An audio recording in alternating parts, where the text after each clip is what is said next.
Thanks, everyone. So when I was growing up, I was about 10 years old, and all I wanted was a skateboard. And my parents refused to buy me one. So I did what any resourceful 10-year-old would do, and I asked my grandparents for one. Now, my grandpop was totally frugal. He would never run out to the store and just buy me a skateboard. But what he did offer to do was build me one. And it looked a lot like this. This one's actually from Back to the Future. I wish I had a picture of the original. But it worked. After a few modifications, I learned to ride, and I was thrilled. And when I think about innovation, I think about him. Always ready with a creative idea or solution, always ready to solve the next problem, fix something, and never afraid to start over and try again.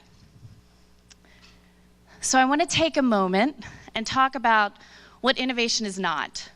So it's not a ping pong table in your office, no matter what people tell you. It's not a nap room. And it's definitely not a program that us HR professionals create and just hand off to the business. So Sean touched on this. Innovation is a culture. It's a culture of idea generators, of risk takers, of simplifiers. People who don't give up and who speak up, and they do it in an environment that's usually built on trust. So with any culture, it's definitely not born, it's made. So today what I'm going to do is talk about 3 ways that you can build a culture of innovation, whether it be in the classroom or the office, and you don't have to be the CEO or the professor to do so. I'll also share some things we're doing at SAP to grow a culture of innovation at our workplace too. Number 1, find your leaders. So culture starts with leadership. Does anyone know this guy? Anyone? Bueller. Okay, so I don't know about you. I've been in meetings with this guy. I've been in classrooms with this guy, and every time I'm completely checked out. I just don't care what he has to say. And my point is, leaders set the tone. They tell us what's important. They tell us what to focus on. And leaders really are at their best when they're able to build an environment that's open, that's transparent, where innovation can grow. So about 11 plus years ago, on my first day at SAP, I had the privilege of seeing our North America CEO, Bill McDermott, at the time. Does anyone know Bill? He's now our CEO of the entire company. So Bill was speaking floor to floor in our Newtown Square office, and our office is really long and narrow, 3 floors, so you can see, all the way up, first, second, third floor, and he was stopping at each floor where a crowd of employees would gather, and he was telling them what the vision was, what we should be focused on, and he was giving them an opportunity too to ask questions. And Bill is amazing, totally inspiring, doing what he does best, calling people by name, just really inspiring everyone. And what he did for me that day and for others was let us know that this is an environment where we can be ourselves, where we can share new ideas, and where we can grow innovation. Now, how can you do this? Not everyone's lucky enough to have a Bill. I realize that. As HR professionals, find your leaders. So they're not going to be at the top, usually. They're probably a couple layers down. And you'll know them because their people love working for them. They totally inspire their teams, and they empower their teams to take risks and try new things. So find those leaders, give them a platform, put them in front of people, and give them a chance to get exposure to other employees in the organization. It builds a foundation of openness and transparency and set the stage for a culture of innovation to grow. Now, if you're in the classroom, find leaders and professors that inspire you. Find the people that you would look up to, and then role model those behaviors in any way that you can. So number 2, speak up.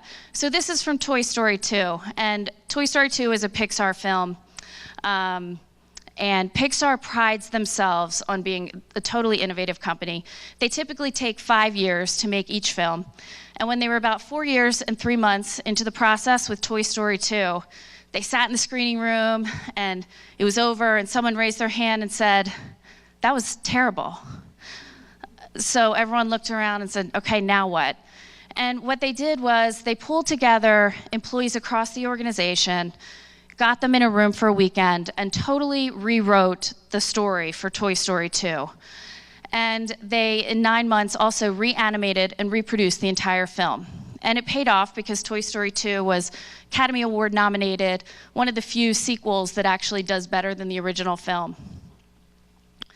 And innovative companies know that the secret to the best solutions is bringing together diverse teams, people with different backgrounds, different experiences, to build innovation. So while our leaders, set the foundation that there's an open culture where innovation can grow, it's people who feel empowered to share their ideas in that environment built on trust, where the magic really happens.